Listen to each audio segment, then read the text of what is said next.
Hello student, ये potentiometer का एक शॉर्ट क्वेश्चन है। बहुत ही अच्छा टॉपिक है। ये मल्टीपल चॉइस क्वेश्चन भी बन सकता है। For a circuit shown figure would the balancing length increase, decrease और रिमेन सेम। ये चॉइस में आ सकता है कि इंक्रीज होगी बैलेंसिंग लेंथ, डिक्रीज होगी, रिमेन सेम रहेगी, या नन ऑफ दीज, कोई सा भी नहीं होगा। इफ R2 इंक्रीज, देखो R2 लगा यहाँ है। इस सर्किट डायग्राम को जरूर देखो कि R2 लगा कहाँ है। इसको इंक्रीज डिक्रीज करने की कह रहा है। इफ R2 इंक्रीज, अगर इसको इंक्रीज करेंगे तो जो बैलेंसिंग पॉइंट है वो शिफ्ट होगा टूवर्ड से। अगर शिफ्ट होगा टूवर्ड से तो बैलेंसिंग लेंथ डिक्रीज, और शिफ्ट होगा बी बैलेंसिंग लेंथ इंक्रीज, और शिफ्ट नहीं होगा तो रिमेन से। फिर कह रहा है आपके without any change in the rest circuit, मतलब और रेस्ट में सर्किट में कोई भी चेंज नहीं करना है, केवल रेजिस्टेंस R2 इंक्रीज करें तो बैलेंसिंग पॉइंट किधर शिफ्ट होगा ये पूछ रहा है आपसे। Justify your answer. ठीक है, तो जरा समझते हैं कैसे करेंगे इसको। देखो, जैसे ये जो की क्लोज्ड है, तो ये सेल इस समय क्लोज सर्किट में है। यहां से क्लोज सर्किट में, यहाँ ओपन है, यहाँ पे कोई करंट फ्लो नहीं कर रही है। IG0 है, सॉरी गलत लिख दिया है, यहाँ पे IG0 है। बैलेंसिंग लेंथ ऑब्टेन हो रही है, ये IG0 है, ये IG0 कर देते हैं, IG0 है। तो यहाँ पे ये सर्किट क्लोज हो गया तो इसमें करंट फ्लो करेगा। ये प्राइमरी सर्किट में फ्लो करने वाली करंट नहीं है, इसे I1 माना है मैंने ऐसे। तो जब इसमें IG0 होता है तो ये प्राइमरी सर्किट में फ्लो करने वाली करंट ऐसे चलती है बेटा, ऐसे। और अगर हम फॉर प्राइमरी सर्किट की बात करें, फॉर प्राइमरी सर्किट की अगर हम बात करते हैं तो इसमें अगर हम पोटेंशियल ग्रेडियंट निकालते हैं के, तो वो होगा VA minus VB divided by capital है। AB वायर की लेंथ में कैपिटल L कंसिडर करिए, तो L ये पोटेंशियल ग्रेडियंट, और इसको लिख सकते हैं VA minus VB potential difference है across wire AB, across the ends of wire AB, और AB वाली वायर का रेजिस्टेंस है RAB। सो इसमें कितना पोटेंशियल डिफरेंस होगा, I इंटू RAB। इसी वायर में फ्लो करने वाली करंट, इसी वाले वायर का रेजिस्टेंस RAB, और इसी वायर का अक्रॉस एंड्स के across potential difference divide by capital है। इतना आया आपको। और नाउ यहाँ जो I होगा, एंड I होगा, तो I प्राइमरी सर्किट में फ्लो करने वाली करंट है ऐसे, और इसमें एक ही रेजिस्टेंस है, ये RAB है ना। तो ये I is equal to total potential difference V और total resistance, total current is equal to total EMF upon total resistance. इसका इंटरलेशंस गिवन नहीं है ना, तो यहाँ लिख सकते हैं हम RAB ऐसे। I is equal to V upon RAB। V की जगह पे आप लिख सकते हो VA minus VB over capital RAB। तो देखो I कैसा टर्म है, यहाँ कांस्टेंट है, क्योंकि हम इसमें चेंज कर रहे हैं, तो इस वाली I में कोई फर्क नहीं पड़ेगा, इससे तो ये I इंडिपेंडेंट है। तो इस प्राइमरी सर्किट में I कांस्टेंट है। प्राइमरी सर्किट में फ्लो करने वाली करंट, पोटेंशियोमीटर वायर में फ्लो करने वाली करंट I कांस्टेंट है। अगर I कांस्टेंट है तो K भी कैसा रहेगा, कांस्टेंट। यही प्रिंसिपल था। अगर आपका प्रिंसिपल जो पोटेंशियोमीटर का था, अगर प्राइमरी सर्किट में फ्लो करने वाली करंट कांस्टेंट हो और वायर यूनिफॉर्म एरिया प्रोसेशन का हो तो पोटेंशियल ग्रेडियंट कांस्टेंट रहता है, या ये कह सकते हो किसी पोर्शन का जो पोटेंशियल डिफरेंस है उस पोर्शन की लेंथ के डायरेक्टली प्रोपोर्शनल होता है, और प्रोपोर्शनल टर्म हटाते हैं, कांस्टेंट टर्म आता है, उसको हम K बोलते हैं। ठीक है, तो यहाँ I पूरा कांस्टेंट है, उसने कह भी दिया है without any change in the rest of the circuit, किसी में भी चेंज नहीं कर रहा, केवल इसमें चेंज कर रहा है। अब हम सेकेंडरी सर्किट की बात करें, फॉर सेकेंडरी सर्किट एक बात और, यहाँ पे प्राइमरी में ये कह सकते हो आप VA minus VJ, J point पे बैलेंसिंग लेंथ आ रहा है तो VA माइनस के VJ divide by L, then VA minus के VJ is equal to KL। ये अगर A से J तक का पोटेंशियल डिफरेंस लिखा है तो A से J तक की लेंथ लिखते हैं L, VA माइनस के VJ is equal to KL। For secondary circuit में आ जाए तो सेकेंडरी सर्किट में इस लूप 1 में देखें तो लूप 1 में कितनी करंट फ्लो कर रही है, तो कितनी करंट फ्लो कर रही है, I1। इस लूप 1 की करंट है बेटा I1, तो लूप 1 की current total current is equal to total EMF upon total resistance. इस सर्किट का टोटल EMF कितना है, E, और टोटल रेजिस्टेंस कितना है, तो ये R2 है। इसका इंटरलेशंस भी लेट कर ले सकते हो R, तो लिख सकते हो R2 प्लस स्मॉल r। ये इतनी करंट फ्लो कर रही है इस सर्किट में। ठीक है, अब बताओ यहाँ क्वेश्चन में कह रहा है कि अगर R2 को क्या कर दें, इफ R2 इंक्रीज्ड, R2 को इंक्रीज करने की कह रहा है। तो चलो पहले R2 की वैल्यू इंक्रीज करेंगे भी, एंड एक पॉइंट और सुन लो पहले, फिर बताता हूँ। VA माइनस VJ का नेम क्या है? तो VA माइनस VJ का नाम है potential difference between point A and J। और दूसरा नेम क्या है? तो इस सेल का जो पॉजिटिव एंड है, टर्मिनल है, पॉजिटिव टर्मिनल है, वो डायरेक्टली A से कनेक्टेड है। देखो बीच में कोई अनदर एलिमेंट नहीं आ रहा। और नेगेटिव टर्मिनल डायरेक्टली J से कनेक्टेड है, बीच में कोई अनदर एलिमेंट नहीं आया। सर गैल्वोमीटर आया, गैल्वोमीटर का जो रेजिस्टेंस होगा उसमें कोई करंट फ्लो कर रही है। गैल्वोमीटर का रेजिस्टेंस होगा, क्या उस करंट फ्लो कर रही है? IG0 होगा। गैल्वोमीटर में कोई करंट नहीं फ्लो कर रही। और किसी रेजिस्टेंस में जो जब कोई करंट फ्लो ना करे तो वो रेजिस्टेंस नेग्लिजिबल होता है, इग्नोर कर देते हैं उसको। तो हम ये कह सकते हैं कि इस सेल का पॉजिटिव टर्मिनल डायरेक्टली A से और नेगेटिव टर्मिनल जो है डायरेक्टली J से कनेक्टेड है। तो इसीलिए इसका जो सेकंड नेम लिख सकते हैं हम, टर्मिनल कनेक्टेड है इसीलिए terminal potential difference of cell E। और terminal potential difference of cell है ये, तो ये देखो ये फॉर्मूला होता है V बराबर E माइनस IR। इस V का नाम terminal potential difference of cell होता है, ये EMF होता है, ये करंट है, इंटरलेशंस। अगर VA माइनस के VJ का नाम terminal potential difference of cell है तो इसकी जगह पे हमें लिखना चाहिए VA माइनस के VJ। तो हमें फॉर्मूला लिख लेना चाहिए, VA माइनस VJ की वैल्यू क्या होगी? इसका EMF है E, करंट फ्लो कर रहा है किसमें? I1, और इंटरलेशन कितना है इसका? R। तो ये वैसे इसका एक नेम और लिख सकते हैं, इसका एक नेम लिख सकते हैं हम potential difference across resistance R2, across resistance R2, ये भी लिख सकते हैं। Potential difference across resistance R2, ये भी लिख सकते हैं इसका एक और नेम। क्यों? क्योंकि R2 का एक एंड डायरेक्टली A से है और R2 का दूसरा एंड डायरेक्टली फिर अगेन J से है, इसलिए इसका ये नेम हो सकता है। और ये अगर ये वाला जो पोटेंशियल डिफरेंस है वो अक्रॉस R2 है, तो R2 के अक्रॉस है तो करंट और resistance I into R2, I1 into R2। तो VA माइनस के VJ की वैल्यू I1 R2 भी हो सकती है। ठीक है, अच्छा अगर आपको ये सब समझ में आया, आप क्वेश्चन पढ़ते हैं। हमारा क्वेश्चन क्या है कि अगर R2 को इंक्रीज कर दें, इस रेजिस्टेंस को इंक्रीज कर दें, तो balancing length that means L, इस पे क्या इफेक्ट पड़ेगा? तो देखो एक बात देखिए, यहाँ VA माइनस के VJ के L के बराबर है, और इस बैलेंसिंग लेंथ, L का नाम क्या है? बैलेंसिंग लेंथ, इसी पे इफेक्ट पूछ रहा है। तो बैलेंसिंग लेंथ की वैल्यू कितनी है? VA माइनस के VJ डिवाइडेड बाई K।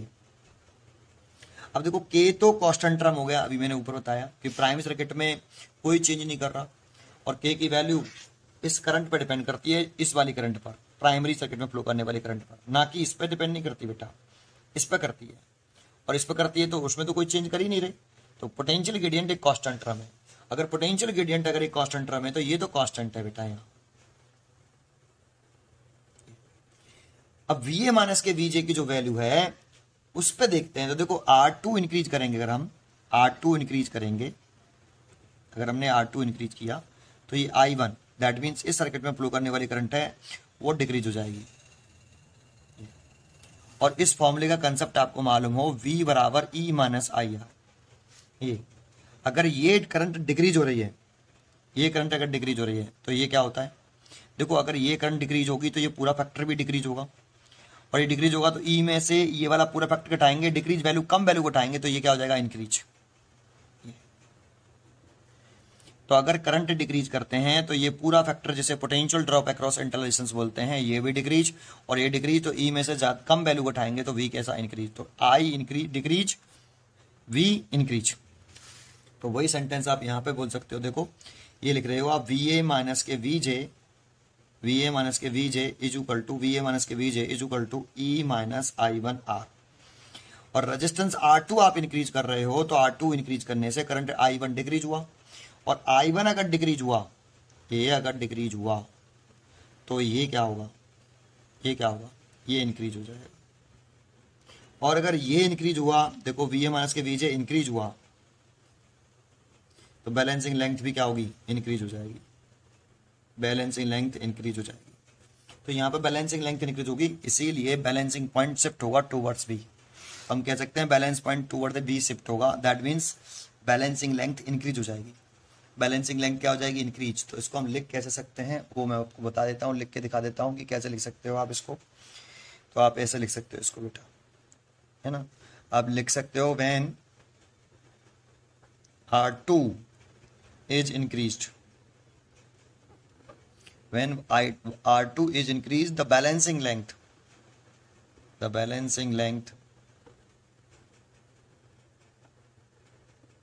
क्या होगी, increased, balancing length increases, that means balancing point shift होगा, shift किधर की तरफ होगा आपका balancing point, जो balancing point है वो shift होगा towards A या B, बैलेंसिंग लेंथ अगर इंक्रीज होगी तो टूवर्ड्स बी शिफ्ट होगा, है ना। शिफ्ट होगा तो बैलेंसिंग पॉइंट शिफ्ट होगा toward the B, increases.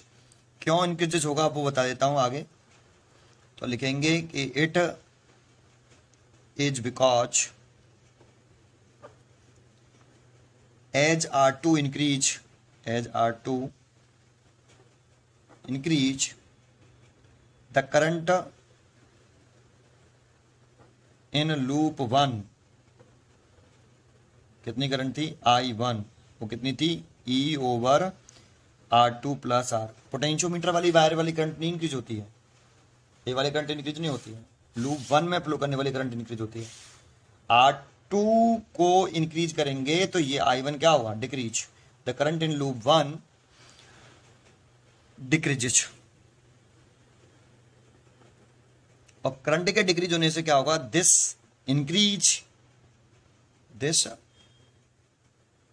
increases the terminal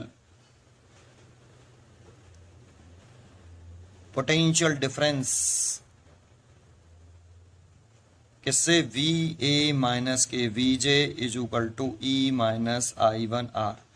अगर ये देखो ये डिक्रीज हो रहा है तो ये इंक्रीज होगा, है ना। तो increase across the unknown cell मतलब E, as a result of it the terminal potential difference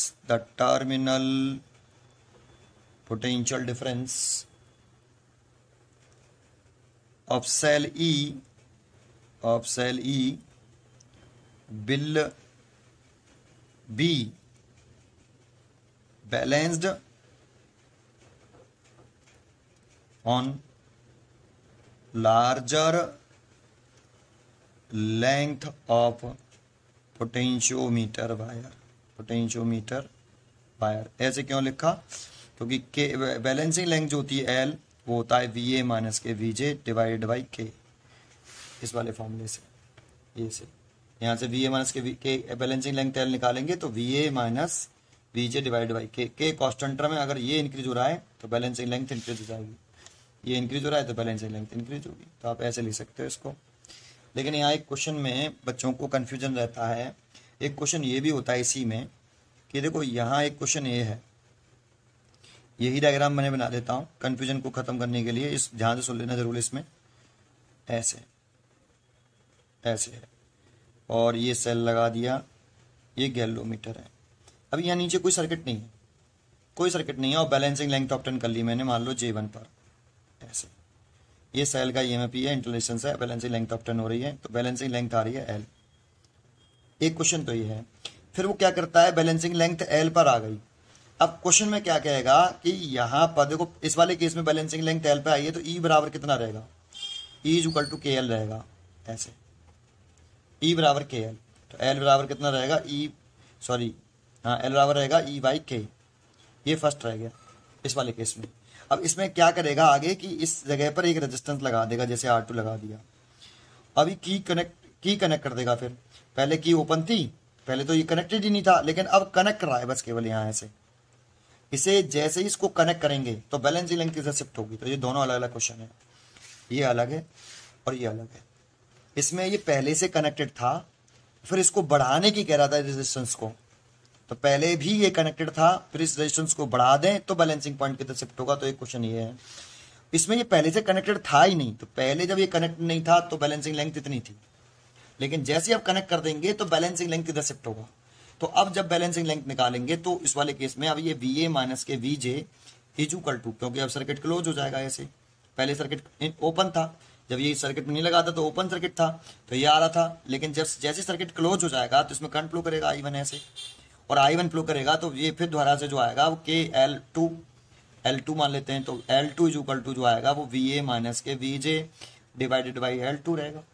और ये जो VA माइनस के VJ है इस वाली सिचुएशन में बिल्कुल सिमिलरली ये इतना ही होगा, E माइनस I1R। अब जरा देखो, इसमें पहले तो ये था ही नहीं, तो पहले तो ये E के ही बराबर था, लेकिन अब VA माइनस के VJ जो है जैसे ही अब करंट फ्लो करने लगी, पहले E के बराबर था, पहले था ही नहीं, और अब ये लगा दिया तो अब ये VA माइनस के जो VJ है वो E से कम हो गया है। अब यहाँ पे ये VA माइनस के VJ जो की जो वैल्यू है वो सेल के EMF से कम है कि ज़्यादा है, तो सबसे कम है, क्योंकि I1 कुछ आ जाएगा तो I1 की वैल्यू इसके बराबर VA माइनस के VJ कम हो जाएगा, है ना। और अगर कम हो गया तो ये VA माइनस के VJ अगर कम है, अगर ये कम हो गया बेटा, पहले तो E के बराबर है, लेकिन अब ये जो VA माइनस के VJ है E से कम है, और कम है तो ये वाली वैल्यू कम हुई है, डिक्रीज हुई है, तो बैलेंसिंग लेंथ डिक्रीज होगी, और बैलेंसिंग लेंथ अगर डिक्रीज होगी तो ये बैलेंसिंग पॉइंट शिफ्ट होगा टूवर्ड्स A। ये क्वेश्चन अलग है, ये क्वेश्चन अलग है। इसमें पहले ये कनेक्टेड ही नहीं था, तब बैलेंसिंग लेंथ हेल्थ थी, फिर इसे कनेक्ट करते हैं तो बैलेंसिंग लेंथ इधर शिफ्ट होगा, एक क्वेश्चन। और इसमें जो क्वेश्चन है ये कनेक्टेड था पहले भी, बैलेंसिंग लेंथ ऑब्टेन कर ली L1 पर, फिर इस रेजिस्टेंस को उसके बाद बढ़ा दें, पहले से कनेक्टेड था, बैलेंसिंग लेंथ ये कनेक्टेड था तभी हमने ऑब्टेन करी थी L1, अब इस रेजिस्टेंस को इंक्रीज कर दें तो बैलेंसिंग लेंथ इधर शिफ्ट होगा, तो टूवर्ड्स B। ये दो अलग अलग क्वेश्चन है, समझ में आया, इसमें टूवर्ड्स B हो रहा है, इसमें टूवर्ड्स A होगा, ये दो अलग अलग क्वेश्चन है, इनको एक ही बच्चे इसमें बड़ा कंफ्यूजन रहता है, तो ये आपको समझ में आया होगा, ठीक है। थैंक यू, पढ़ते रहिए और खुश रहिए।